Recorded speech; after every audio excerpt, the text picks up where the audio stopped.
नमस्कार दोस्तों, आज अपन बात करेंगे पशु की बेसिक क्रियाओं के बारे में। तो देखो, सबसे पहले बात करते हैं पशु की यौनावस्था के बारे में। तो यौनावस्था की परिभाषा होती है कि वह अवस्था जब पशु के सभी जनन अंग क्रियात्मक रूप से पूर्ण विकसित हो जावे तथा उनके द्वितीय गौण लैंगिक लक्षणों का विकास हो जावे एवं संतानोत्पत्ति के लिए सक्षम हो जावे, ऐसी अवस्था को बोलते हैं यौनावस्था। तो देखिए, नर में शुक्राणु का निर्माण होना, मादा में अंडाणुओं का निर्माण होना, ऐसी अवस्था मादा पशु के अंदर उतनी क्षमता उत्पन्न होना कि वो गर्भवती हो सके, नए बच्चे को जन्म दे सके। नर के अंदर इतनी क्षमता पैदा होना कि नर में शुक्राणु का निर्माण बराबर मात्रा में हो रहा है तथा वो किसी मादा पशु को गर्भवती कर सके, ऐसी अवस्था को अपन बोलते हैं यौना अवस्था। अब आप देखते हैं कि यौनावस्था की उम्र सभी पशुओं में अलग अलग क्या क्या होती है। तो सबसे पहले अपन बात करते हैं ऊंट के बारे में।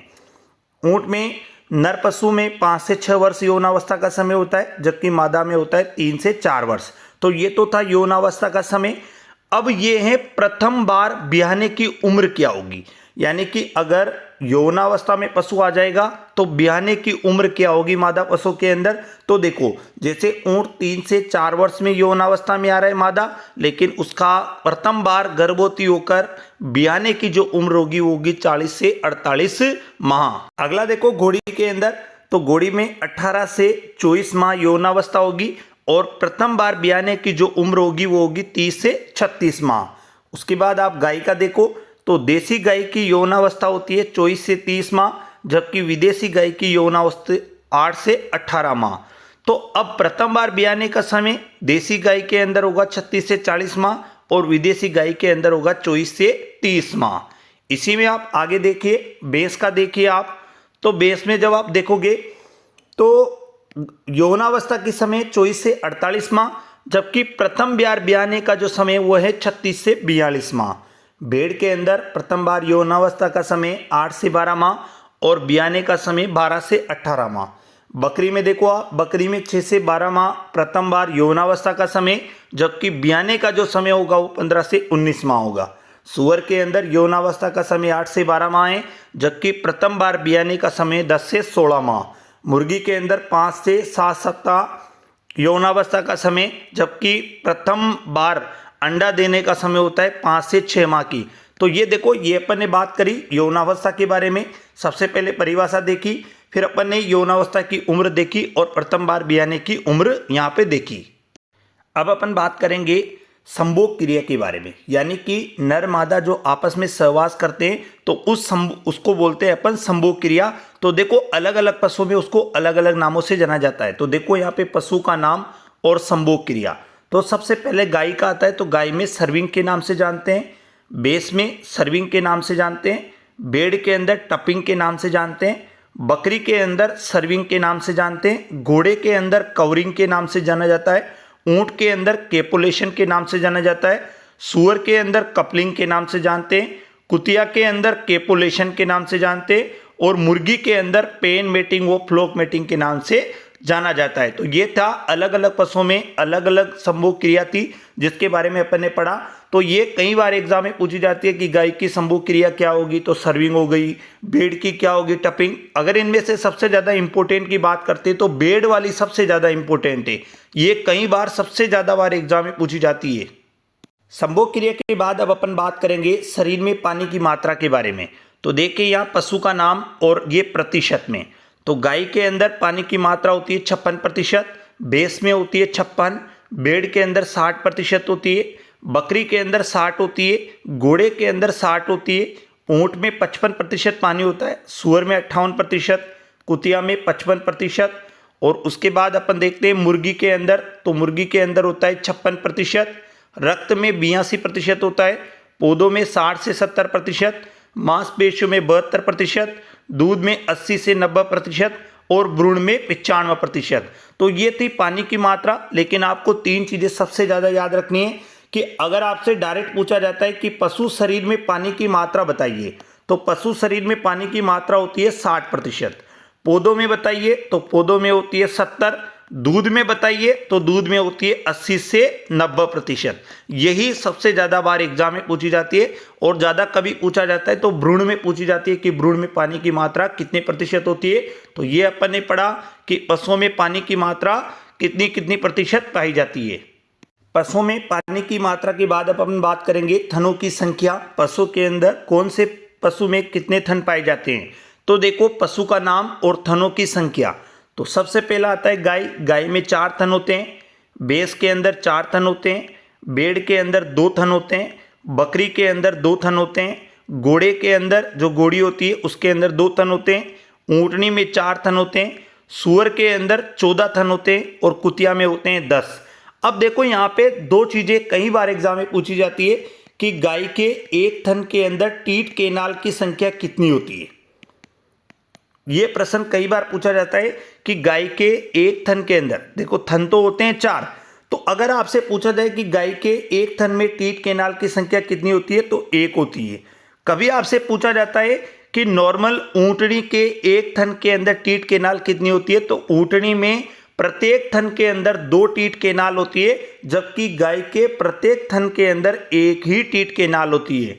और अगर अपन बात करते हैं कि किसके में थनों की संख्या पूछी जा सकती है, तो यहाँ पे एक तो सूअर के अंदर और एक कुतिया में पूछी जा सकती है और एक ऊंटड़ी के अंदर पूछी जा सकती है। तो इन तीनों की थनों की संख्या आपको याद रखनी है। पशुओं में थनों की संख्या के बाद अब अपन बात करेंगे बध्याकृत नर, अबध्याकृत नर और मादा के बारे में। तो देखो घोड़ी का जो जवान नर होता है उसे कोल्ट कहा जाता है। मादा को फिल्ली के नाम से जाना जाता है। ऊंट का जो जवान नर होता है उसे टोरडा कहा जाता है और मादा को टोरडी कहा जाता है। तो लगभग अपन बात कर रहे हैं कि 4 वर्ष का जो नर ऊंट होता है उसे टोरडा के नाम से जानते हैं और मादा को अपन टोरडी के नाम से जानते हैं। अब यहाँ पे आप देख पा रहे होंगे एक पशु का नाम बध्याकृत नर, अबध्याकृत नर, मादा और बध्याकृत मादा। तो देखो सबसे पहले गाय की बात करते हैं। तो गाय का जो बध्याकृत नर होता है वो बुलोक कहलाता है, अबध्याकृत बुल कहलाता है। अब एक चीज आप यहाँ याद रखना कि जो अबध्याकृत नर होता है उसी का प्रजनन में प्रयोग किया जाता है। अब आप कंफ्यूज मत हो जाना कि प्रजनन वाला कौन सा होता है, तो जो अबध्याकरण वाला होता है उसको ही प्रजनन के लिए प्रयोग करते हैं। तो इस चीज को भी आपको ध्यान रखना है। तो गाय के अंदर बात कर रहे थे अपन बुलोक, अबध्याकृत में बुल, मादा के अंदर सी काउ और यहाँ पे बोलते हैं अपन सेपिंग बोलते हैं। तो भैंस के अंदर, अब देखो ये तो आपको रटने की जरूरत नहीं है, तो सारे के समान ही बोलेंगे, यानी कि जितने भी जानवर आएंगे उनको सभी को सेम ही अपन बोलेंगे। लेकिन यहाँ बात करते हैं भैंस की। तो भैंस को अपन बोलते हैं बुलोक, अबध्याकृत वाला होता है उसे बुल बोलते हैं, मादा को बोलते हैं सी बुपेलो बोलते हैं, भेड़ को बोलते हैं विडर या विथर, अबध्याकृत को रेम बोलते हैं, मादा को बोलते हैं ईऊ डेम, बकरी को विडर या विथर बक बोलते हैं, नैनी डोई बोलते हैं मादा को। घोड़े का जो बध्याकृत होता है वो जेल्डिंग होता है और अबध्याकृत होता है वो स्टेलियन स्टड होता है। जो घोड़े की जो मादा होती है उसे मेयर के नाम से जाना जाता है, ऊंट को जेल्डिंग के नाम से बोलते हैं। जो प्रजनन वाला ऊंट होता है उसे मेया के नाम से बोलते हैं। यहाँ पे आ गया सी केमल और इसका बध्याकृत वाले को भी आप स्पेड बोल सकते हो। मुर्गी को केपन बोलते हैं जो बध्याकृत होता है और अबध्याकृत को कुक व रोस्टर बोलते हैं, मादा को बोलते हैं हेन व पुल्लेट। सुअर के जो बध्याकृत नर होता है उसे ब्रो या होग बोलते हैं, अबध्याकृत नर को बोर बोलते हैं और सा या गिल्ट बोलते हैं इसकी मादा को। अब अपन बात करते हैं कि इनमें से सबसे ज्यादा इंपोर्टेंट वाला कौन सा है। तो देखो अब मैंने आपको इतने बताए कि बध्याकृत नर कौन सा है, अबध्याकृत नर कौन सा है, मादा कौन सी है, बध्याकृत मादा कौन सी है। तो इनमें सबसे ज्यादा इंपॉर्टेंट कौन सा है। तो देखो इनके अंदर सबसे ज्यादा इंपॉर्टेंट, ये दोनों भी कई बार एग्जाम में पूछी गई है, ये वाला भी इंपॉर्टेंट है, एक ये वाला इंपॉर्टेंट है और एक ये वाला इंपॉर्टेंट है।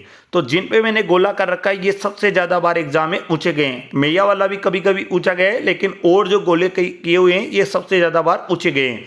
तो ये था अपना बध्याकृत, अबध्याकृत मादा और बध्याकृत मादा। अगला अपन बात करेंगे पशु में बध्याकरण करने का उपयुक्त समय। तो देखो अगर गाय का आपके पास नर है और अगर आप उसका बेल बना रहे हो तो उसके लिए आप बध्याकरण करोगे 1 वर्ष की उम्र में। अगर आपके पास भैंस का नर है और उसका बेल बना रहे हो तो उसका बध्याकरण करोगे आप 1.5 वर्ष की उम्र पर। यह चीज़ आपको याद रखनी है। ऊँट का बध्याकरण किया जाता है 4 से 6 वर्ष की उम्र में किया जाता है और अगर आपके पास गाय भैंस का बछड़ा जो होता है उसका जो बध्याकरण करोगे वो करोगे 8 से 10 सप्ताह में। भेड़ व बकरा जो होता है उसका बध्याकरण करोगे 1 से 2 सप्ताह में। और सुअर का जो नर होता है उसका बध्याकरण करते हो आप 1 सप्ताह के अंदर। तो ये उपयुक्त उम्रें जो आपको याद रखनी है। ये यहाँ पे 2 चीज़ें गलत थी, यहाँ पे अपन ने किया था 1 वर्ष और ये वाला किया था अपन ने 1.5 वर्ष। तो ये चीज़ आपको याद रखनी है।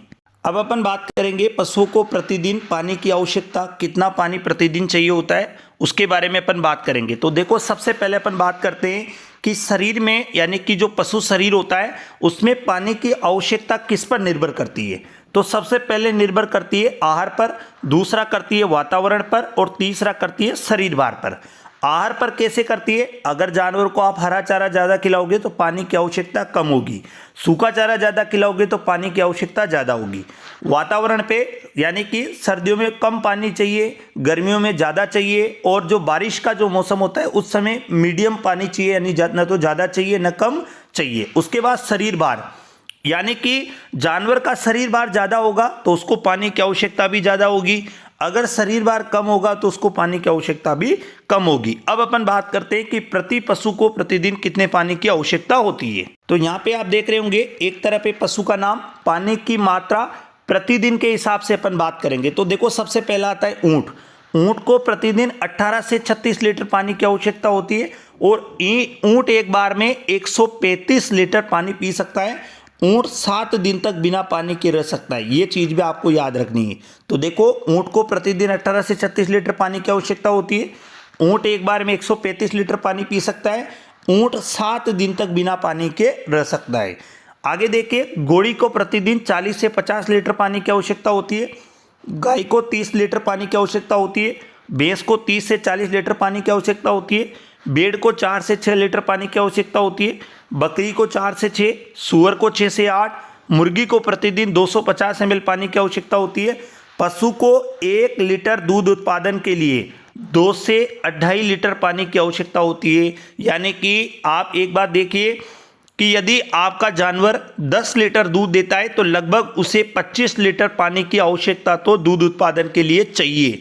तो ये चीज़ भी आपको याद रखनी है। तो ये बहुत महत्वपूर्ण है। इनमें सबसे ज़्यादा बार पूछा गया है कि एक बार में ऊँट कितना पानी पीता है, प्रतिदिन के हिसाब से कितना पीता है, गाय एक बार में कितना पानी पीती है, ये कई बार पूछे गए प्रश्न हैं। अब अपन बात करेंगे पशुओं में मध्यकाल के समय के बारे में। तो देखो मध्यकाल क्या होता है कि जब मादा पशु की यौनावस्था पूरी हो जाती है, यानी कि उसके सभी प्रजनन अंग क्रियाशील हो जाते हैं, तो वो यौनावस्था में आ जाती है। तो यौनावस्था में आने के पश्चात मादा पशु की योनि से एक तरल पदार्थ स्रावित होता है जो नर को संभोग हेतु आकर्षित करते हैं और उसी समय को मध्यकाल कहा जाता है। तो देखो परिभाषा देखते हैं कि जब पशु यौनावस्था को प्राप्त कर लेता है तो उसके सभी जनन अंग क्रियाशील हो जाते हैं। मादा पशु की पीयूष ग्रंथि से, अंडा से आदि से उत्पन्न होने वाले हार्मोन गर्भा से, सर्विक्स, वेजाइना आदि से स्रावित होने लग जाते हैं जो नर को संभोग हेतु आकर्षित करते हैं। तो यही कहलाता है मध्यकाल की परिभाषा। अब अपन बात करते हैं कि पशुओं में मध्यकाल का समय क्या होगा। तो देखिए सबसे पहले मध्यकाल का समय, पशु का नाम और मध्यकाल का समय।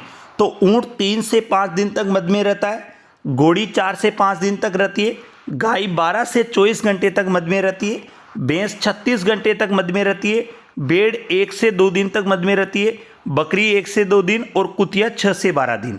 तो अब आप देखो ये वाला है, ये वाला पॉइंट आप थोड़ा ध्यान से पढ़ना।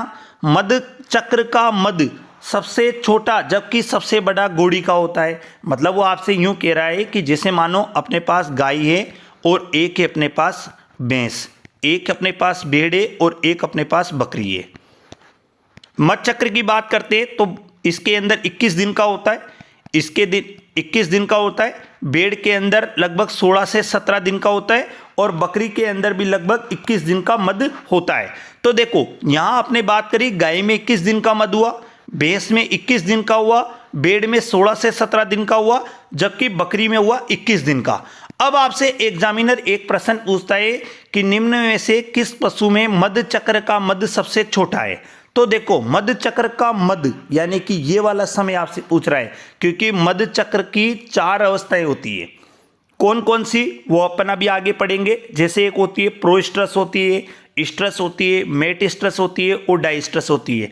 तो ये एक स्ट्रेस अवस्था है, यानी कि मध्यकाल को इंग्लिश में बोलते हैं स्ट्रेस काल। तो आप देखो कि इसके अंदर ये सबसे छोटी अवस्था किस में होगी, तो गाय में होगी, क्योंकि आप देखो यहाँ 3 से 5 दिन है, यहाँ 4 से 5 है, यहाँ 36 घंटे है, यहाँ 1 से 2 दिन है, यहाँ 1 से 2 दिन है, या 6 से 12 दिन है, जबकि गाय के अंदर तो सिर्फ ओनली 12 से 24 घंटे हैं। तो इस प्रश्न का उत्तर कौन सा राइट हो जाएगा, गाय। अगला बात करेंगे अपन पार्चुरेशन यानी प्रसव की क्रिया के बारे में। किसी भी मादा पशु का गर्भकाल पूर्ण होने के पश्चात, यानी कि किसी भी मादा पशु का गर्भकाल पूरा हो गया, जैसे मान लो गाय का गर्भकाल होता है 9 माह 9 दिन, तो गर्भकाल पूरा होने के पश्चात फिटस तथा फिटल मेम्ब्रेन का बिना किसी सहायता के प्रजनन अंगों से बाहर आना प्रसव कहलाता है। यानी कि बिना किसी सहायता के फिटस यानी बच्चा, फिटल मेम्ब्रेन यानी कि उसके ऊपर चढ़ी हुई झिल्लियों का बिना किसी सहायता के बाहर आना ही प्रसव कहलाता है। प्रसव के समय प्रोजेस्टेरोन नामक हार्मोन की कमी होती है और एस्ट्रोजन नामक हार्मोन का स्तर अधिक रहता है। ऑक्सीटोसिन हार्मोन पश्च पीयूष ग्रंथि वो अफरा से स्रावित होता है, जो प्रसव में एक महत्वपूर्ण भूमिका निभाता है। अगला आप देखो, प्रसव 4 अवस्थाओं में होता है। कौन कौन सी अवस्था में होता है वो आप देखो। सबसे पहले आती है प्रथम अवस्था। प्रथम अवस्था में पहला वाटर बेग आता है और इसमें समय लगता है 4 से 12 घंटे, यानी कि पशु कम खाना पीना थोड़ा कम कर देता है और आप देखें थोड़ा सा उसको टेंशन में रहता है, यूँ मान के चलिए, और ये समय लगता है 4 से 12 घंटे। द्वितीय अवस्था में बच्चा इसी अवस्था में बाहर आता है तथा इस अवस्था में 30 मिनट यानी 3 घंटे तक का समय लगता है। औसतन आप मान के चलो कि 70 मिनट का समय, 3 घंटे 30 मिनट से लेकर 3 घंटे का समय लगता है, एवरेज 70 मिनट का समय लग जाता है। पहला वाटर बेग जो होता है वो प्रथम अवस्था में आ जाता है। दूसरे में बच्चा बाहर आता है। तीसरी अवस्था देखिए, इस अवस्था का समय होता है 2 से 12 घंटे होता है। और अफरा यानी कि गाय भैंसों के प्रसव के बाद जेर गिरती है, जिसे बोलते हैं अपन अफरा और प्लेसेंटा, तो उसके गिरने का जो समय होता है वो 2 से 12 घंटे होता है और इसी अवस्था में अफरा बाहर आता है। अगला आ जाइए चतुर्थ अवस्था। तो देखो इसमें गर्भाशय का प्रत्यावर्तन, प्रसव के पश्चात गर्भाशय का अपनी स्थिति में वापस आ जाना। देखो यहाँ वो कह रहा है कि प्रथम अवस्था में तो क्या हुआ, प्रथम पहला वाटर बेग आया, दूसरी अवस्था में दूसरा वाटर बेग आया जिसके साथ बच्चा लिपटा हुआ आया, तीसरी अवस्था में जेर गिरी, अफरा यानी कि जो प्लेसेंटा हुई वो गिरी, चौथी वाली अवस्था में क्या हुआ, गर्भाशय वापस अपनी स्थिति में आता है, उसको बोलते हैं इनोलेशन ऑफ यूट्रस, तो वो प्रसव की चौथी अवस्था में। तो कई बार पूछा जाता है प्रथम वाटर बेग कब आता है, पहली अवस्था में आती है। बच्चा कौन सी अवस्था में आता है, दूसरी अवस्था में बाहर आता है। तीसरा आपसे पूछा जाएगा कि प्लेसेंटा कौन सी अवस्था में गिरती है, तीसरी अवस्था में। चौथा गर्भाशय का इनोलेशन कौन सी में होता है, चौथी अवस्था में। टोटल प्रसव की कितनी अवस्थाएं पढ़ी आपने, 4 अवस्थाएं। अब अपन बात करेंगे प्रसव क्रिया। किन पशुओं में प्रसव क्रिया को किस किस नाम से जाना जाता है। तो देखो प्रसव क्रिया के बारे में देखो तो प्रसव पशु का नाम और प्रसव क्रिया का नाम। तो ऊंट में बर्थिंग या काविंग कहा जाता है, घोड़ी में फोलिंग कहा जाता है, गाय में काविंग, भैंस में काविंग, भेड़ में लेम्बिंग, बकरी में किडिंग, कुतिया में वेल्पिंग, सुअर में फेरोविंग और मुर्गी में लेइंग व हैचिंग के नाम से जाना जाता है। तो ये चीज़ आप याद रखो कि ऊंट के अंदर किसके नाम से जाना जाता है, फोलिंग। अब आप देखो इसमें सबसे ज़्यादा बार जो एग्जाम में पूछा जाता है वो पूछा जाता है लेम्बिंग का संबंध किससे, तो लेम्बिंग का संबंध है भेड़ से, क्योंकि गाय भैंसों का तो, और अगर ज़्यादा आपसे कभी पूछा जाता है तो आजकल सुअर का भी पूछा जाने लग गया और घोड़ी का भी। गाय भैंसों का सब जानते हैं काविंग, लेकिन आपको पढ़ना तो ये सारा ही पड़ेगा। अब अपन बात करेंगे पशुओं के गर्भकाल के बारे में। तो देखिए सबसे पहले गर्भकाल की परिभाषा देखते हैं। मादा में निषेचन से पहले प्रसव होने तक के बीच वाले समय को कहते हैं। तो देखो मादा पशुओं में निषेचन से लेकर प्रसव के बीच वाले समय को अपन कहते हैं गर्भकाल। गर्भकाल के समय पशुओं में एस्ट्रोजन नामक हार्मोन का स्तर बहुत कम होता है तथा प्रोजेस्टेरोन का हार्मोन का स्तर बढ़ा रहता है। अब आप देखो दोनों चीज़ों में अंतर देखिए, वहाँ क्या हो रहा था, प्रसव के समय एस्ट्रोजन नामक हार्मोन बढ़ रहा था, प्रोजेस्टेरोन कम हो रहा था। लेकिन गर्भकाल में आप देख रहे हो एस्ट्रोजन नामक हार्मोन का स्तर कम होता है, जबकि प्रोजेस्टेरोन नामक हार्मोन का स्तर क्या होता है, बढ़ जाता है। उसके बाद अपन देखें पशु का नाम और गर्भकाल का समय। तो यहाँ पे आपके सामने सबसे पहला पशु है ऊँट। ऊँट 13 महीने 13 दिन होता है, घोड़ी के अंदर 11 माह 11 दिन, गाय के अंदर 9 माह 9 दिन, भैंस के अंदर 10 माह 10 दिन, भेड़ में 148 दिन, बकरी में 152 दिन, कुतिया में 62 दिन, सुअर में 114 दिन, मुर्गी के अंदर 21 दिन और टर्की मुर्गी के अंदर होता है 28 दिन। तो ये चीज़ आपको याद रखनी है। अब देखो इसमें आपको कंफ्यूज नहीं होना कि जैसे मान लो 9 माह 9 दिन का मतलब क्या हुआ, तो 9 को गुणा करो 30 से तो लगभग हो गए 270 दिन और उसके अंदर जोड़ दो 2 दिन 9 दिन, तो ये हो गया 279 डेज। वैसे ही सभी पशुओं के अंदर यही है कि जहाँ पे भी माह आ रहा है उसको आपको 30 से गुणा करना है और 11 प्लस कर देना है। अगला देखिए पशु में गुणसूत्र संख्या, पशु का नाम और गुणसूत्र संख्या। तो ऊंट के अंदर गुणसूत्र संख्या 74, घोड़ी में होगी 64, गाय के अंदर हो गया 60, भैंस के अंदर 48 हो जाएगा और पानी वाली भैंस के अंदर हो जाएगा 50, नॉर्मल कीचड़ वाली के अंदर 48 हो गया, भेड़ में हो जाएगा 54, बकरी के अंदर हो जाएगा 60, कुतिया के अंदर हो जाएगा 78, सुअर के अंदर हो जाएगा 38 और मुर्गी के अंदर हो जाएगा 78। तो ये गुणसूत्रों की संख्या जो आपको याद रखनी है। ऊंट के अंदर 74 होती है, घोड़ी के अंदर 64 होती है, 60 होती है गाय के अंदर और बकरी के अंदर दोनों के अंदर 60 होती है, कुतिया के अंदर होती है 78, सुअर में होती है 38, मुर्गी में होती है 78, भेड़ में होती है 54 और सबसे ज़्यादा बार अगर पूछा जाता है तो भैंस का पूछा जाता है, पानी वाली और कीचड़ वाली में, और एक आपको याद रखना है बकरी वाला। अगला देखेंगे अपन पशुओं का वैज्ञानिक नाम। तो देखिए पशु का नाम और एक आ गया वैज्ञानिक नाम। तो कुबड़ के आधार पर ऊंट को 2 भागों में विभाजित किया गया है।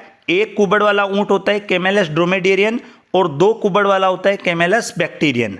अरेबियन ऊंट का वैज्ञानिक नाम होता है कैमेलस ड्रोमेडेरियन और एशियन ऊंट का वैज्ञानिक नाम होता है कैमेलस बैक्टीरियन। तो ये चीज़ आपको याद रखनी है। ऊंट को कुबड़ के आधार पर 2 भागों में बांटा गया।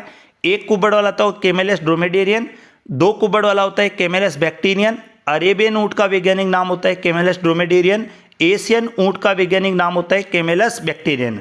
और एक और चीज़ याद रखना, राजस्थान में जो सर्वाधिक ऊंट पाए जाते हैं वो पाए जाते हैं अरेबियन ऊंट। एशियन ऊंट पूरे भारत में सबसे ज़्यादा पाए जाते हैं लद्दाख की कुफरा घाटी के अंदर। तो ये चीज़ आपको यहाँ पे याद रखने की ज़रूरत है। अगला कभी आपसे पूछा जाता है कि अरेबियन और एशियन ऊंट के अंदर से गर्म जलवायु में कौन रहता है, तो देखो ये राजस्थान में पाया जाता है, तो ये गर्म जलवायु में पाया जा सकता है। एशियन ऊंट होता है ये ठंडे वाले क्षेत्रों में पाए जाते हैं, तो तभी ये लद्दाख की कुफरा घाटी में मिल रहा था। और अरेबियन जो ऊंट होता है वो गर्म वाली जलवायु के अंदर मिल जाता है। अगला आ जाइए घोड़ी का वैज्ञानिक नाम देखिए यानी जूलॉजिक नाम देखिए, इक्वस केबेलस और इक्वस प्रीवालस की। तो ये घोड़ी का हो गया। अगला आ जाइए गाय का। तो गाय को कुबड़ के आधार पर 2 भागों में विभाजित किया गया है। भारतीय गाय का वैज्ञानिक नाम होता है बोस इंडिकस और विदेशी गाय का वैज्ञानिक नाम होता है बोस टारस। तो देखो जो भारतीय गाय होती है ये कुबड़ युक्त होती है, इसमें कुबड़ पाया जाता है, जबकि विदेशी जो गाय होती है उसके अंदर कुबड़ नहीं पाया जाता है। तो ये दोनों चीजें आपको याद रखनी है। कुबड़ के आधार पर 2 भागों में विभाजित किया गया। ऊंट को भी कुबड़ के आधार पर 2 भागों में किया गया था और यहाँ पे भी आप देखो कि गाय को कुबड़ के आधार पर 2 भागों में विभाजित है। भारतीय गाय हो गया, एक विदेशी गाय हो गया। भारतीय गाय का वैज्ञानिक नाम यानी जूलॉजिक जो नाम होता है वो होता है बोस इंडिकस और विदेशी का होता है बोस टोरस। भारतीय गायों के अंदर कुबड़ पाई जाती है जबकि विदेशी गाय के अंदर कुबड़ नहीं पाई जाती है। अगला देखिए भैंस का वैज्ञानिक नाम होता है बुबेलास बुबालस होता है। भेड़ का होता है ओविस एरिस। बकरी का होता है कापरा इरकस। इसका होता है केनाइन पेमिलरी होता है। सुअर का होता है सस स्क्रोपा और सस डोमेस्टिकस होता है। मुर्गी की बात करते हैं तो मुर्गी को 2 भागों में विभाजित किया गया है। देसी मुर्गी का वैज्ञानिक नाम होता है गेलस डोमेस्टिकस और जंगली मुर्गी का होता है गेलस गेलस। कई बार देखो आपको अलग अलग किताबों में अलग अलग मिलता है। कई बार आपको भैंस के भी 2 नाम मिलते हैं, जैसे एक तो मिलता है पानी वाली भैंस का और एक आपको मिलता है कीचड़ वाली भैंस का। तो पानी वाली जब भैंस की बात करोगे तो उसका होता है बुबेलिस बुबेलिस, ये होता है पानी वाली भैंस का। और जब आप इसका देखोगे कीचड़ वाली भैंस का तो इसका मिलेगा बुबेलिस काम्बासियस, काम्बालियस भी बोलते हैं और काम्बासियस भी बोलते हैं। तो ये मिलता है, लेकिन आपको सामान्यतः याद रखना है तो बुबालस बुबालस याद रखना है। और कभी आपसे पानी और कीचड़ का अलग अलग पूछ ले तो बुबेलिस बुबेलिस होता है पानी वाली का और कीचड़ वाली का होता है बुबेलिस काम्बासियस। अगला अपन बात करेंगे पशुओं के तापमान के बारे में। तो देखो तापमान ज्ञात किया जाता है गुदा क्षेत्र से। पशु का तापमान सामान्यतः इसी भाग से ज्ञात किया जाता है। जब किसी कारण से गुदा वाले भाग से तापमान ज्ञात नहीं किया जाता तो तापमान योनि से ज्ञात किया जाता है। याद रखना, सामान्य तापमान गुदा यानी रेक्टम जहाँ से पशु गोबर करता है वहाँ से ज्ञात करते हैं, लेकिन अगर किसी कारणवश वहाँ से ज्ञात नहीं किया जाता तो तापमान योनि से ज्ञात किया जाता है। पशु में एनीमा गुदा वाले भाग से ही लगाया जाता है। गाय भैंसों में गर्भधारण का पता गुदा मार्ग से ही लगाया जाता है, यानी कि मादा पशु गर्भवती है या नहीं है उसका पता भी रेक्टम वाले भाग से ही लगाया जाता है। दो प्रकार के थर्मामीटर होते हैं, एक होता है क्लिनिकल। पशुओं का जो क्लिनिकल थर्मामीटर होता है वो होता है 94 से 110 डिग्री फ़ारेनहाइट तक उसमें अंकित होता है, जबकि मनुष्य का जो क्लिनिकल थर्मामीटर होता है वो थर्मामीटर होता है 94 से लेकर 107 डिग्री फ़ारेनहाइट तक, यानी कि 107 तक होता है। गुदा से तापमान ज्ञात करने के लिए थर्मामीटर को कम से कम 1 से 2 मिनट तक रखते हैं। जब आप पशुओं में तापमान गुदा क्षेत्र से ज्ञात कर रहे हो तो लगभग थर्मामीटर को रेक्टम के जो बाहर आप टच कर रहे हो स्किन के, उसके वहाँ जो त्वचा होती है उन श्लेष्मा झिल्ली के टच किया जाता है और करोगे कितने मिनट तक? लगभग 1 से 2 मिनट तक। नर पशुओं में वृषण कोष का तापमान, यानी कि जहाँ पे दोनों वृषण लटके हुए होते हैं, उस वृषण कोष का तापमान शरीर के तापमान से 3 से 4 डिग्री फ़ारेनहाइट कम होता है, ताकि शुक्राणु का जो निर्माण हो वो अनुकूल परिस्थितियों में हो सके। उसके बाद आगे देखिए, जब मादा पशु ताव में होती है, अगला पॉइंट है अपना, जब मादा पशु ताव में होती है तो उसकी योनि का तापमान शरीर के तापमान से 1 डिग्री फ़ारेनहाइट अधिक होता है, यानी कि सामान्य जानवर का तापमान तो वही होगा, लेकिन जब मादा पशु मध्य में होती है यानी ताव में होती है तो उसकी योनि का जो तापमान होता है वह शरीर के तापमान से 1 डिग्री फ़ारेनहाइट तक अधिक हो जाता है। सभी रोगों में शरीर का तापमान बढ़ता है, जैसे लंगड़ा बुखार है, गलघोटू है, रिंडरपेस्ट है आदि, लेकिन मिल्क फीवर रोग में शरीर का तापमान सामान्य से कम होता है। कुतिया के ब्याते समय शरीर का तापमान 2 से 4 डिग्री फ़ारेनहाइट कम होता है, जबकि गोड़ी व सुअरी का तापमान बढ़ जाता है। याद रखना, ये क्वेश्चन बहुत इंपॉर्टेंट है। कुतिया के ब्याते समय शरीर का तापमान 2 से 4 डिग्री फ़ारेनहाइट तक कम हो जाता है, जबकि गोड़ी व सुअरी का तापमान बढ़ जाता है। अगला देखिए, पोइकिलोथर्मल एनिमल्स, यानी वे पशु जो अपने शरीर का तापमान वातावरण के बाह्य तापमान के अनुसार नियंत्रित कर सकते हैं, जैसे मेंढक है, मछली है, सर्प है, तो इनको बोलते ये। अगला आता है होम्योथर्मल एनिमल्स, वे पशु जो अपना शरीर का तापमान वातावरण के बाह्य तापमान के अनुसार नियंत्रित नहीं कर सकते, जैसे पशु है, पक्षी है, स्तनधारी जितने भी होते हैं ये नहीं कर सकते। तो ये दोनों चीज़ें भी आपको याद रखनी है। अब आप देखते हैं एक बार दोबारा, सबसे पहला ही सबसे ज़्यादा इंपॉर्टेंट है, कई बार पूछा जाता है पशु का तापमान कहाँ से ज्ञात किया जाता है, तो गुदा क्षेत्र से ज्ञात किया जाता है। पशु में योनि से, योनि यानी एनिमा, अगर देखो योनि से कब करते हैं, जब गुदा से आप ज्ञात नहीं कर पा रहे हो, तो ये ज़्यादा पूछा नहीं जाता, लेकिन पूछा जाता है कि पशु में एनिमा किस वाले भाग से दिया जाता है, तो गुदा वाले भाग से। गाय भैंस में गर्भधारण का पता कहाँ से लगाया जाता है, तो गुदा वाले भाग से लगाया जाता है। उसके बाद अब अपन बात करते हैं पशु के तापमान की कुछ 3-4 टर्मिनोलॉजी के बारे में बात करते हैं। तो एक होता है हाइपोथर्मिया, एक होता है हाइपरथर्मिया, एक होता है ज्वर और एक होता है बुखार। तो शरीर का तापमान सामान्य से कम होना कहलाता है हाइपो, और हाइपरथर्मिया होता है शरीर का तापमान सामान्य से अधिक होना।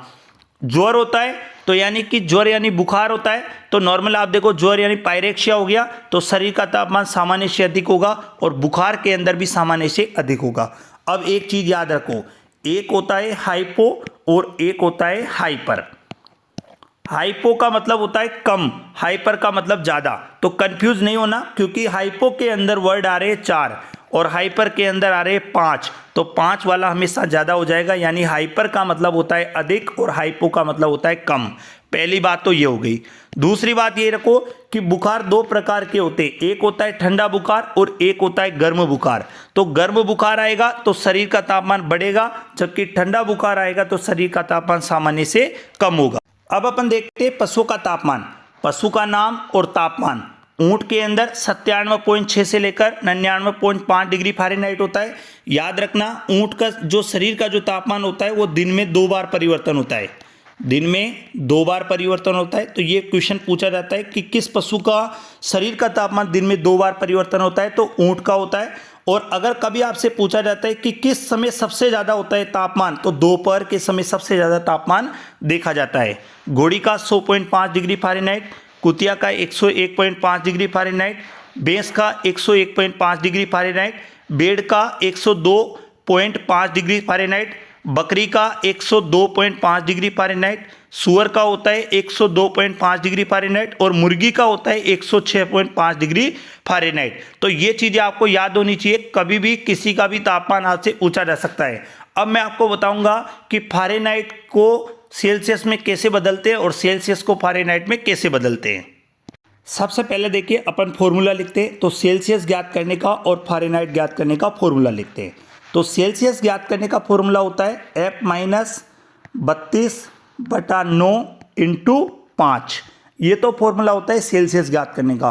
फ़ारेनहाइट ज्ञात करने का फॉर्मूला क्या होता है? 9/5 इंटू C+32। ये याद रखना है। तो अब अपन करके देखते हैं कि या वाकई ये वाला जो फॉर्मूला है इससे उत्तर आ रहा है या नहीं आ रहा। तो ये आपको फॉर्मूला याद रखना है, कहीं एग्जामों में फॉर्मूला भी पूछ लिया जाता है। अब देखते हैं अपन 101.5 डिग्री फ़ारेनहाइट को अपन सेल्सियस में बदल कर देखते हैं। तो देखिए सेल्सियस में बदलने का फॉर्मूला लगाते हैं, यानी F-32/9 इंटू 5। तो देखिए अब ये वाला फॉर्मूला है, तो मान भरते हैं अपन 101.5 माइनस 32/9 इंटू आ जाएगा 5। तो देखो जब आप 101.5 में से 32 को घटाओगे, अगर यहाँ अपन बात करते हैं कि 101.5 में से 32 को माइनस करोगे तो लगभग 69.5 आ जाएगा आपके पास, बटा में आ गया 9 इंटू आ गया 5। तो देखिए ये चीज़ अपने पास आ चुकी है। पहले क्या कि 101.5 अपन ने फ़ारेनहाइट की जगह लिखा, माइनस किया 32 बटा आ गया 9 इंटू आ गया 5। तो 101.5 में से 32 को माइनस किया 69.5 और 9 इंटू 5 आ गया। अब अपन इसको करके देखते हैं, तो अपने पास आया 69.5 बटा 9 इंटू 5, ये अपने पास आया था। तो अब अपन इसको देखते हैं, तो 695 के अंदर आप 9 का भाग दीजिए, जो भी आएगा उसके एक के बाद अपन पॉइंट लगा देंगे। तो देखो 69 में देखो तो 9 7 63, यानी कि यहाँ पे आएगा 7 बार चल जाएगा और आ गया 63, तो बचा 6, यहाँ आ गया 65। अब वापस 9 का भाग दो आप, तो 65 में दोगे तो 7 बार जाएगा, तो बचा 63 और यहाँ पे आ गया 2। तो देखो 7.7 बार डिवाइड हो रहा है, तो 7.7 मल्टीप्लाई 5, 7 को 5 से गुणा करोगे 35 आएगा, 3 यहाँ आ जाएगा, 7 को 5 से करोगे 35 और ये आ जाएगा 3, यानी कि 38। तो अपने पास ऑप्शन में आ गया 38.5 डिग्री। तो अब आप यहाँ पे इतनी सी बात समझ में आई कि अपन ने 101.5 डिग्री फ़ारेनहाइट को जब सेल्सियस में बदला तो अपने पास आया 38.5 डिग्री सेल्सियस। अब अपन एक चीज़ और देखते हैं कि 38.5 डिग्री सेल्सियस को फ़ारेनहाइट में बदल के देखते हैं। अगर 101.5 के आसपास वाला कोई उत्तर आया तो अपना प्रश्न बिल्कुल सही है। तो देखते हैं अपन 38.5 डिग्री सेल्सियस को फ़ारेनहाइट में बदलना है आपको। तो देखिए फ़ारेनहाइट का फॉर्मूला लगाते हैं अपन 9/5 इंटू C+32। तो देखो 9/5 आ गया, इंटू में आपने कर दिया 38.5 कर दिया और प्लस आपने कर दिया 32। इस फॉर्मूले को थोड़ा सा शॉर्ट करेंगे अपन, तो आप ऐसे मान सकते हो कि इसको अपन लिख सकते हैं 1.8 इंटू 38.5 प्लस 32, ऐसे भी आप लिख सकते हो, क्योंकि अपन 5 को 9 को 5 से डिवाइड कर देंगे तो 1.8 आ जाएगा। अब अपन 1.8 को 38.5 से पहले गुणा कर लेते हैं। तो देखो 38.5 और गुणा किया आपने 1.8 से, जो भी आएगा उसके 2 के बाद पॉइंट लगा देंगे, इसको भी हटा देते, इसको भी हटा देते। 8 को 5 से गुणा करोगे 40 आएगा, तो 0 आ जाएगा, हासिल के 4। 8 को 8 से गुणा करोगे तो आ जाएगा 64, 64 में 4 जोड़ोगे तो 68 आ जाएगा, हासिल का आ गया 6। 8 को 3 से गुणा करोगे तो 8 तिया 24, 24 में 6 जोड़ोगे तो आ गया अपने पास 30। यहाँ पे ही आ जाएगा, वापस 5 आ जाएगा और ये 8 आ जाएगा और ये 3 आ जाएगा। करो 0 का 0 आ जाएगा, 8 और 5 13 के 3 आ जाएगा, हासिल का 1 आ जाएगा, 8 और 1 यहाँ पे आ गया 9 और 3 हो गया 6। तो मतलब अपने पास बचा 69.30, ये अपने पास बचा है। तो अब आप देखते हैं 69 में 69.3 के अंदर 32 जोड़ देते हैं अपन, तो 0 3, 9 और 2 हो गया 11, यहाँ पे 1, यहाँ पे आ गया 1, 6 और 3 हो गए 9, 9 में जोड़ा 1, तो ये हो गया 10। तो लगभग अपने पास ऑप्शन में आ गया 101.3। तो देखो आपने देखा कि 38.5 को जब आपने नॉर्मल, आप देखो यहाँ पे जब आपने 38.5 को आपने सेल्सियस से फ़ारेनहाइट में बदला तो आया 101.3 डिग्री फ़ारेनहाइट, और जब आपने 101.5 डिग्री फ़ारेनहाइट को बदला तो 38.5। पॉइंटों में कोई फर्क नहीं पड़ता क्योंकि पॉइंट तो अपन ने वहाँ पे भी छोड़े थे। तो ये चीज़ आपको करना सीख गए होंगे। अगला देखिए, पशुओं में तापमान के बाद अब अपन बात करेंगे नाड़ी दर के बारे में।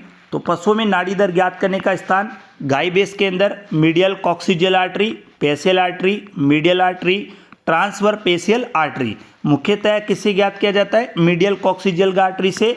और मीडियल कॉक्सिजियल आर्टरी कहाँ पाई जाती है? तो ये पूंछ पर पाई जाती है। भेड़ और बकरी कुत्ते के अंदर पेमोरल आर्टरी से नाड़ी दर ज्ञात करते हैं।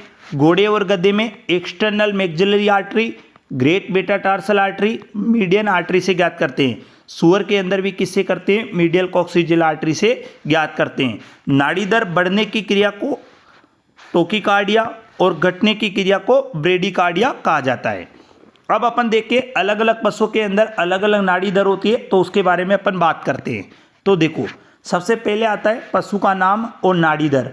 तो गाय की नाड़ी दर होती है 40 से 50, भैंस की नाड़ी दर होती है 40 से 45, भेड़ की होती है 70 से 80, बकरी की होती है 70 से 80, ऊँट की होती है 28 से 32। मुर्गी की बात करते हैं तो मुर्गी की 130 से 160 होती है। हाँफने वाली स्थिति में होती है 200 से 400। लेकिन आपके एग्जाम में आ जाए तो आप तो 200 से 400 याद रखो, क्योंकि 11th एनसीईआरटी के हिसाब से इसका फाइनल उत्तर 200 से 400 हो जाएगा। लेकिन अगर 200 से 400 ऑप्शन में नहीं हो और 130 से 160 हो तो वो वाला राइट हो जाएगा। घोड़े की जो नाड़ी दर होती है वो होती है 32 से 40, और सूअर की होती है वो होती है 60 से 80। ऊँट की सबसे ज़्यादा इंपॉर्टेंट है, ये भी कई बार पूछी गई है। भेड़ बकरी की भी कई बार पूछी गई है। नाड़ी दर बढ़ने की क्रिया को टोकीकार्डिया कहा जाता है, घटने की क्रिया को कहा जाता है ब्रेडीकार्डिया। तो ये चीज़ आपको याद रखनी है। और यहाँ पे कि नाड़ी दर किन पशुओं में किसके द्वारा, तो गाय भैंसों में मीडियल कॉक्सिजियल आर्टरी इंपॉर्टेंट है, भेड़ बकरियों में पेमोरल आर्टरी इंपॉर्टेंट है, घोड़े और गधे के अंदर एक्सटर्नल मैक्सिलरी आर्टरी इंपॉर्टेंट है। पशुओं की नाड़ी दर के बाद अब अपन बात करेंगे श्वसन दर की। पशुओं में श्वसन दर ज्ञात करने के लिए नाक के आगे हथेली रखते हैं तथा निकलने वाली गर्म हवा की गिनती की जाती है, और उसी के हिसाब से या पेट पर हाथ रखकर पेट कितनी बार ऊपर नीचे हो रहा है उसके आधार पर भी आप पशु की श्वसन दर ज्ञात कर सकते हो। श्वसन दर से संबंधित कुछ परिभाषाएं होती है, तो उनको देखिए। एक होती है यूपेनिया। पशु में साधारण व शांति शोषण, यानी जो शांतिपूर्ण जो शोषण आता है उसको बोलते हैं यूफेनिया। पोलीपोनिया का मतलब होता है पशुओं की दर का बढ़ना, यानी पशुओं में शोषण दर का बढ़ना एवं पशु की गहराई का बढ़ जाना, यानी कि नॉर्मल सांस भी बढ़ रही है। और सांस कब बढ़ेगी? जब सांस आ नहीं रहा होगा, यानी कि जो श्वास की जो दर है वो बढ़ जाएगी, यानी गहराई जो है वो बढ़ जाएगी। तो याद रखना, दर बढ़ेगी और गहराई भी बढ़ जाएगी। ओलिगोपोनिया, पशुओं में शोषण दर का कम हो जाना। पशुओं में शोषण दर बढ़ेगी तो पोलीपोनिया कहलाएगा, अगर कम होगी तो ओलिगोपोनिया कहलाएगा। अगला आती है एपनिया। इस अवस्था में शोषण दर का पूर्ण रूप से बंद हो जाना एपोनिया कहलाएगा। ये कई बार एग्जाम में पूछा गया है। एपोनिया का अर्थ क्या होता है? इस अवस्था में शोषण दर का पूर्ण रूप से बंद हो जाना। अगला आता है डिस्पोनिया, यानी कि शोषण तो आ रहा है लेकिन कठिन से आ रहा है, कष्ट में आ रहा है, तो उसको बोलेंगे अपन डिस्पोनिया। इस अवस्था में पशुओं में शोषण बहुत ही कष्टमय तरीके से आता है, तो उसको बोलते हैं डिस्पोनिया। तो इन परिभाषाओं को आप एक बार देख लेना। यूपनिया का मतलब होता है साधारण और शांतिपूर्ण शोषण। पोलीपोनिया का मतलब होता है पशु की दर का बढ़ जाना, पशु की गहराई, जो शोषण दर की जो गहराई है उसका बढ़ जाना। ओलिगोपोनिया का मतलब होता है शोषण दर का बिल्कुल कम हो जाना। एपनिया का मतलब होता है कि इस अवस्था में शोषण दर का पूर्ण रूप से बंद हो जाना। डिस्पोनिया का मतलब होता है इस अवस्था में पशुओं में श्वसन दर बहुत ही कष्टमय तरीके से आता है। अगला देखिए, अब अपन देखेंगे कि पशुओं के अंदर जो श्वसन दर है वो कितनी कितनी होती है। तो गाय में होती है 20 से 22, भैंस में 16 से 18, भेड़ में 12 से 20, बकरी में 12 से 20, ऊँट में 5 से 7, मुर्गी 15 से 30, घोड़ा 8 से 12 और सूअर 8 से 18। गाय वाला इंपॉर्टेंट है। और LSA की लास्ट भर्ती जो कि 2022 के 23 में हुई थी, तो उसके अंदर ये प्रश्न पूछा गया था कि घोड़े की श्वसन दर कितनी होती है, तो 8 से 12 प्रति मिनट होती है। भैंस की कितनी होती है, 16 से 18 होती है। गाय की कितनी होती है, तो 20 से 22 होती है। तो ये चीज़ भी आपको याद रखनी है। अगला देखिए, पशुओं के मांस। गाय के मांस में मायोग्लोबिन की मात्रा सर्वाधिक होती है। मुर्गी के मांस का रंग सफ़ेद होता है। कई बार एग्जाम में पूछा गया है मुर्गी के मांस का रंग कैसा होता है, सफ़ेद होता है, जबकि अन्य जितने भी मांस होते हैं उनका रंग होता है हल्का गुलाबी। ये चीज़ आपको याद रखनी है। अन्य मांस का रंग कैसा होता है, हल्का गुलाबी होता है। मांस में मायोसिन प्रोटीन पाई जाती है, ये भी आपको याद रखना है। मांस प्रोटीन का सबसे अच्छा स्रोत होता है, ये आपको याद रखना है, ये सबसे ज़्यादा इंपॉर्टेंट है। मांस सबसे अच्छा किसका स्रोत होता है, तो प्रोटीन का होता है। सामान्य मांस का रंग कैसा होता है, हल्का गुलाबी होता है। नॉर्मल आपसे पूछा जाता है मुर्गी के मांस का रंग कैसा होता है, सफ़ेद होता है। गाय के मांस में मायोग्लोबिन की मात्रा सबसे ज़्यादा पाई जाती है। उसके बाद आप अगला देखिए, मुर्गी के चिकन में पानी की मात्रा बताइए। तो मुर्गी के चिकन में पानी की मात्रा होती है 65 से 80%। किन पशुओं के मांस को क्या कहा जाता है, तो वो देखिए आप, पशु का नाम और मांस का प्रकार। तो ऊंट के मांस को हसी, हिलिब या गेल के नाम से जाना जाता है। गाय के को बीफ कहा जाता है। भैंस के को बफन, केरा बीफ और फ्लेस के नाम से जानते हैं। अब देखो, नॉर्मल तो ऐसे कहते हैं कि जो सामान्य जो भैंस होती है, जिसे अपन पानी वाली भैंस बोलते हैं, उसके मांस को बफन बोलते हैं, और जो कीचड़ वाली जो भैंस थी उसके मांस को केरा बीफ बोलते हैं। लेकिन आपसे डायरेक्ट कभी पूछा जाता है तो भैंस के मांस को क्या कहा जाता है, बफन कहा जाता है, केरा बीफ कहा जाता है या प्लेस कहा जाता है। भेड़ के मांस को मटन, बकरी के मांस को चेवन, सुअर के मांस को पोरक कहा जाता है, और जो सुअर का जो नमकीनी मांस होता है बेकन कहा जाता है। और कई बार तो ये भी पूछा जाता है कि सुअर के जो पिछले वाले जो हिस्सा होता है, सुअर का पिछला वाला जो हिस्सा होता है उसके मांस को क्या कहा जाता है, तो उसके मांस को कहा जाता है बेकन। ये चीज़ भी आपको याद रखनी है। वैसे तो आपसे कभी ऐसा पूछा नहीं जाएगा, लेकिन अगर कभी पूछ ले कि सुअर के पीछे वाले हिस्से के मांस को क्या कहते हैं, तो बेकन। मुर्गी के अंदर चिकन, कड़कनाथ मुर्गी के मांस को कहा जाता है टेंडर कहते हैं, और नवजात जो बछड़ा होता है उसके मांस को कहा जाता है व्हील। याद रखना, ये कई बार एग्जाम में पूछे जाते हैं कि पशु के मांस को क्या कहा जाता है। चेवन भी आपका इंपॉर्टेंट है। और आपसे ये तो पूछा, अभी लेटेस्ट जो टीए का एग्जाम होता है उसमें पूछा था कि मुर्गी के मांस का रंग कैसा होता है, तो मुर्गी के मांस का रंग सफ़ेद होता है, तथा अन्य सभी पशुओं के मांस का जो रंग होता है वो हल्का गुलाबी होता है। अगला देखिए, पशु में वीर्य की मात्रा। तो वीर्य का आयतन देखिए, पशु का नाम और वीर्य की मात्रा। तो ऊँट के अंदर 10 ml, गाय के अंदर 5 ml वीर्य, 3 ml, भेड़ के अंदर 1 ml, बकरे के अंदर 1 ml, सूअर के अंदर 250 ml, घोड़े के अंदर 60 से 70 ml, और कुत्ते के अंदर होता है 12 ml। वो कह रहा है कि वीर्य का आयतन, यानी कि एक बार में नर पशु कितना वीर्य स्रावित करता है, तो उसकी मात्रा मैं आपको बता रहा हूँ। तो यहाँ पे ऊँट का 10 ml था, गाय का 5 ml, भैंस का 3 ml, 1 ml, 1 ml बकरे का, सूअर का 250 ml, घोड़े का 60 से 70 और 12 ml। अब आप यहाँ पे देखोगे कि यहाँ से प्रश्न क्या आएगा। सबसे पहला तो यही आ जाएगा, पशु में वीर्य का आयतन बताइए, तो आप ये वीर्य के आयतन की मात्रा बता दोगे। अगला, सर्वाधिक वीर्य की मात्रा किसमें, सूअर में, क्योंकि आप देखो यहाँ पे सूअर में लगभग 250 ml। ये सब मैं आपको औसतन बता रहा हूँ, एवरेज की बात करते हैं, नहीं तो सूअर लगभग ऐसे मान के चलिए कि एक बार में 500 ml वीर्य भी स्रावित करता है। तो ये तो मैं आपको एवरेज बता रहा हूँ। न्यूनतम वीर्य की मात्रा भेड़ और बकरे के नर में होती है। तो देखो, भेड़ और बकरे में सबसे न्यूनतम होगी, क्योंकि यहाँ पे 1 ml।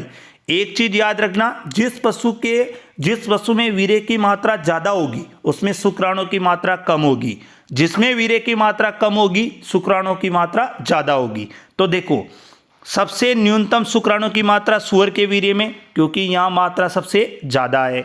सबसे सर्वाधिक शुक्राणु की मात्रा भेड़ व बकरे के वीर्य में होती है, क्योंकि यहाँ वीर्य की मात्रा ओनली कितने ml है, 1 ml। तो ये चीज भी आपको याद रखनी है। अब अपन बात करेंगे पशुओं के अंडाशय के बारे में। पशुओं में अंडाशय 2 होते हैं। घोड़ी के अंडाशय के स्वतंत्र सिरे पर अंडोत्सर्ग छिद्र यानी ओवुलेशन पोसा होता है, यही अंडा बनता है तथा ओवुलेशन होता है। ये चीज़ आपको याद रखनी है। कई बार पूछा जाता है ओवुलेशन पोसा किस में पाया जाता है, तो घोड़ी के अंडाशय में पाया जाता है। मुर्गी में बायां अंडाशय ही क्रियाशील होता है। अंडाशय से एस्ट्रोजन, प्रोजेस्टेरोन व रिलैक्सिन हार्मोन स्रावित होते हैं। दाहिने तरफ का अंडाशय बाएं अंडाशय से बड़ा होता है। याद रखना, दायां अंडाशय बड़ा होता है जबकि बायां अंडाशय छोटा होता है। अंडाशय गर्भाशय से ब्रॉड लिगामेंट के द्वारा जुड़ा हुआ होता है। अंडोत्सर्ग के पश्चात छोटा सा गड्ढा बन जाता है, यानी कि जब अंडोत्सर्ग हो जाता है यानी नर मादा का दोनों का, नर में शुक्राणु और मादा में से अंडाणु दोनों का मिलन हो जाता है, यानी अंडोत्सर्ग यानी फर्टिलाइजेशन की क्रिया हो जाती है। उसके पश्चात फोलिकल यानी पुटक पर एक छोटा सा गड्ढा बन जाता है जिसे अपन कार्पस ल्यूटियम कहते हैं, और इस कार्पस ल्यूटियम से एक हार्मोन निर्माण होता है जिसे अपन प्रोजेस्टेरोन नामक हार्मोन कहते हैं, और यही हार्मोन मादा पशु में द्वितीय गौण लैंगिक लक्षणों का विकास करेगा। जैसे द्वितीय गौण लैंगिक लक्षण जैसे कैसे, जैसे मान लो थनों का विकास करना है, गादी का विकास करना है, इन सब चीज़ों को तथा गर्भावस्था को मेंटेन करने का काम करेगा। ये हार्मोन का लेवल तब तक उसी उच्च स्तर पर बना रहेगा जब तक कि मादा पशु का प्रसव नहीं हो जाए। अब अपन बात करेंगे सभी पशुओं में अंडाशय का प्रकार, यानी कि पशुओं में अंडाशय कैसा कैसा होता है, किस किस प्रकार का अंडाशय पाया जाता है वो देखो। पशु का नाम और अंडाशय का प्रकार। ऊंटनी के अंदर अंगूर के गुच्छे के समान पाया जाता है, घोड़ी के अंदर वृक्क के समान, गाय के अंदर बादाम के समान, भैंस में बादाम के समान, भेड़ में भी बादाम के समान, बकरी में भी बादाम के समान, सूअर में अंगूर के गुच्छे के समान, मुर्गी में अंगूर के गुच्छे के समान, और कुतिया में पूछा जाता है दीर्घ अंडाकार। और अगर अपन बात करते हैं भेड़ में बादाम के समान, तो ये लगभग 2016 की LSA भर्ती के अंदर ये प्रश्न पूछा गया है कि भेड़ के अंदर जो अंडाशय होता है उसका आकार कैसा होता है, तो बादाम के समान होता है। तो ये चीज़ें सब आपको याद करनी है। अगली क्रिया देखेंगे अपन पशुओं की समूह की। पशु का नाम और समूह का नाम। ऊंट में हर्ड और टोला कहा जाता है, घोड़ी के अंदर हर्ड और पेक कहते हैं, गाय के अंदर यानी गाय का जो समूह होता है उसे हर्ड कहते हैं, भैंस के समूह के हर्ड कहते हैं, भेड़ को फ्लोक कहते हैं, बकरी को फ्लोक बेंड ट्रिप कहते हैं, कुतिया को केनेल कहते हैं, सुअर के को ड्रो कहते हैं, और मुर्गी के को फ्लोक कहते हैं। यानी कि गाय भैंसों का जो झुंड होता है और उस झुंड को अपन अलग अलग नामों से जानते हैं। तो ऊँट के को हर्ड और टोला कहा गया, घोड़ी के को हर्ड पेक कहा गया, भेड़ को फ्लोक कहा गया, सुअर को ड्रो कहा गया, मुर्गी को फ्लोक कहा गया। तो ये सब अलग अलग प्रकार है। अगला देखते हैं अपन पशुओं का नवजात बछड़ा। पशु का नाम और नवजात बछड़ा। तो ऊँट के नवजात बछड़े को काप कहा जाता है, घोड़ी के को फूल कहते हैं, गाय के को काप कहते हैं, भैंस के को काप कहते हैं, भेड़ को लेम कहते हैं, बकरी को किड कहते हैं, कुतिया को पप्पी या पिल्लो कहा जाता है, सुअर के नवजात बच्चे को पिगलेट कहा जाता है, और मुर्गी के नवजात बच्चे को चिक कहा जाता है। देखो, एक अपन ने पढ़ा था इनकी प्रसव क्रिया, अब अपन पढ़ रहे कि जो नवजात जो बच्चा पैदा होता है उसको किन किन नामों से जानते। तो देखो, ऊँट का काप कहलाया, घोड़ी का फूल कहलाया, गाय का काप, भैंस का काप, भेड़ का लेम, बकरी का किड, कुतिया का पप्पी या पिल्लो कहलाया, सुअर का पिगलेट कहलाया, और मुर्गी का चिक कहलाया। अगली क्रिया में अपन बात करेंगे पशुओं में पसलियों की संख्या के बारे में। तो देखिए, पशु का नाम और पसलियों की संख्या जोड़ी में, जोड़ों में मैं आपको बता रहा हूँ, यानी कि जैसे 12 जोड़ी आई है तो यानी कि पसलियों की संख्या हो गई 24। ऊँट के अंदर 12 जोड़ी पसलियाँ होती है, घोड़ी में 18 जोड़ी होती है, गाय में 13 जोड़ी होती है, भैंस में 13 जोड़ी होती है, भेड़ के अंदर 13 जोड़ी, बकरी के अंदर भी 13 जोड़ी, कुतिया में भी 13 जोड़ी, और सुअर के अंदर 14 से 15 जोड़ी, और मुर्गी के अंदर होती है 7 जोड़ी। अब अपन बात करेंगे घोड़ी वाले की। तो 2016 का जब आप पेपर देखोगे LSA का, तो उसके अंदर भी ये पूछा गया है, और ये बहुत इंपॉर्टेंट प्रश्न है। पसलियों की संख्या आपको याद होना चाहिए क्योंकि ये एनाटॉमी का एक बेसिक है जो हर एग्जाम में पूछा जाता है। अगली क्रिया देखे पशुओं की आवाज़। पशु का नाम और पशुओं की आवाज़। तो ऊँट में आवाज़ कहा जाता है ग्रंटिंग यानी गुरगुराना। ऊँट प्रजनन काल में अपने होठों को बाहर निकालकर आवाज़ करता है जिसे गुल्ला कहा जाता है, जिसे गुल्ला कहा जाता है। याद रखना, ऊँट प्रजनन काल में अपने होठों को बाहर निकालकर एक आवाज़ करता है जिसे अपन गुल्ला कहते हैं। घोड़ी के अंदर हिनिनाना, गाय के अंदर रम्माना, भैंस के अंदर भी रम्माना, भेड़ के अंदर मिमियाना, बकरी के अंदर भी मिमियाना, कुतिया के अंदर भौंकना, सुअर के अंदर कपकपाना यानी स्नोटिंग करना, मुर्गी के अंदर डक या कुड़कुड़ाना भी इसको बोलते हैं। अब देखो इसके अंदर एक और है, भेड़ के अंदर कई बार देखा गया है कि भेड़ एक प्रजनन काल में अलग सी आवाज निकालती है जिसे अपन बोलते हैं न्यूडिंग, जिसे अपन किस नाम से जानते हैं, न्यूडिंग के नाम से। और एक कोटा यूनिवर्सिटी का एक पेपर हुआ था एग्रीकल्चर में, तो वहां पे एक प्रश्न आया था कि ऊंट प्रजनन काल में अपने होठों को बाहर निकालकर एक आवाज करता है जिसे किसे नाम से जाना जाता है, गुल्ला के नाम से जाना जाता है। अगला देखिए, सिरिंक्स पक्षियों में आवाज उत्पादन करने वाला अंग है। जो पक्षियों के अंदर आवाज उत्पन्न करने वाला अंग होता है वो सिरिंक्स होता है, और पशुओं के अंदर जो आवाज उत्पादन करने वाला जो अंग है उसको अपन बोलते हैं लेरिंग्स। ये चीज भी आपको याद रखनी है। अगली क्रिया है अफरा गिरने का समय, यानी कि गाय भैंसों में प्रसव की 4 अवस्था होती है। पहली अवस्था में बच्चा बाहर आ रहा था, मतलब पानी का गुब्बारा बाहर आ रहा था। दूसरी अवस्था में बच्चा बाहर आ रहा था, और तीसरी अवस्था में यानी अफरा जेर प्लेसेंटा जो बोलते हैं वो बाहर आ रहा था, और चौथी अवस्था में गर्भाशय वापस अपनी स्थिति में आ रहा था, यानी इनोलेशन ऑफ यूट्रस की अवस्था आ रही थी। तो अब अपन यहाँ बात करेंगे पशु का नाम तथा अफरा गिरने का समय। तो देखो ऊंट के अंदर ऐसा पर्टिकुलर दे नहीं रखा है, लगभग 2 से 12 घंटे के अंदर जेर गिर जाती है। घोड़ी में 1 से 2 घंटे के अंदर, गाय में 2 से 12 घंटे के अंदर जेर गिर जाती है। अब ये नहीं है कि 2 से 12 घंटे लगे, 2 से 12 घंटे के पहले पहले भी जेर गिर सकती है। अगर 12 घंटे तक जेर नहीं गिरी है तो उस कंडीशन को कहा जाता है आरओपी। आर का मतलब होता है रेटेंशन ऑफ प्लेसेंटा, यानी कि जेर का रुक जाने वाली अवस्था कहा जाती है। भैंस भी 2 से 12 घंटे के अंदर, भेड़ 5 से 8 घंटे में, बकरी 5 से 8 घंटे में, कुतिया 10 से 19 मिनट में प्रतिपप्स, यानी कि आपने देखा होगा कि जो कुतिया होती है जैसे 3-4 बच्चों को उसने जन्म दिया तो प्रत्येक जो पिल्ला आएगा प्रत्येक पिल्ले के 10 से 19 मिनट का समय लगेगा एक की जेर गिरने के अंदर। तो प्रतिपप्स जो समय होगा वो 10 से 19 मिनट का होगा। सुअर के अंदर 3 से 5 घंटे के अंदर जेर गिर जाएगी। अगला देखिए पशुओं की औसतन उम्र, पशु का नाम और उम्र वर्षों में। तो ऊंट की औसतन उम्र होती है 40 से 43 वर्ष, घोड़ी की होती है 25 से 30 वर्ष, गाय की होती है 20 से 23 वर्ष, भैंस की होती है 20 से 23 वर्ष, भेड़ की होती है 12 से 15 वर्ष, बकरी की होती है 12 से 15, कुतिया की होती है 10 से 13 और सुअर की होती है 15 से 20। तो ये एवरेज उम्र है। अलग अलग पशुओं की अलग अलग उम्र होती है। तो कई बार एग्जाम में पूछा जाता है। सबसे ज़्यादा जो आपको याद रखने की जरूरत है वो है गाय भैंस की और एक ऊँट की, जो सबसे ज़्यादा बार एग्जाम में पूछी जाती है। अगली क्रिया में अपन बात करेंगे गर्भाशय के आकार का। तो देखो यहाँ पे अपन बात कर रहे हैं कि जो पशु के गर्भकाल के दौरान शिशु के विकास का जो भाग होता है, यानी कि देखो जब मादा पशु गर्भवती होती है उस समय जो गर्भकाल के दौरान शिशु का जो पालन पोषण करती है तो वो काम कौन करता है, गर्भाशय करता है। गर्भाशय डिंबवाहिनी, गर्भाशय नलिका तथा योनि के मध्य स्थित होता है। अगर आपसे पूछा जाए गर्भाशय कहाँ स्थित होता है तो गर्भाशय डिंबवाहिनी तथा गर्भाशय जो नलिका होती है तथा योनि जो होती है उसके मध्य ये स्थित होता है। जब गर्भाशय में शिशु नहीं होता है, यानी कि जानवर प्रेग्नेंट नहीं होता है, यानी गर्भवती नहीं होता है, उस समय गर्भाशय पेल्विक कैविटी में रहता है तथा धीरे धीरे जब शिशु का विकास होता है तो ये उदर गुहा में आ जाता है। देखो जब पशु गर्भाशय में शिशु नहीं होता है, यानी कि बच्चा नहीं होता है, तो गर्भाशय पेल्विक कैविटी में पड़ा रहता है, लेकिन धीरे धीरे जब शिशु का विकास होता है तो ये उदर गुहा में आ जाता है। अब अपन बात करते हैं गर्भाशय का आकार। तो गाय भैंस के अंदर गर्भाशय का आकार होता है वाई आकार का होता है, कुतिया में वी आकार का होता है और घोड़ी में होता है ये टी आकार का। तो कभी आपसे पूछा जाए कि पशुओं में गर्भाशय का आकार क्या होगा तो वाई आकार का होगा, कुतिया में वी आकार का होगा और घोड़ी के अंदर टी। भेड़ और बकरियों के अंदर भी अगर अपन बात करते हैं तो लगभग वाई आकार का ही गर्भाशय पाया जाता है।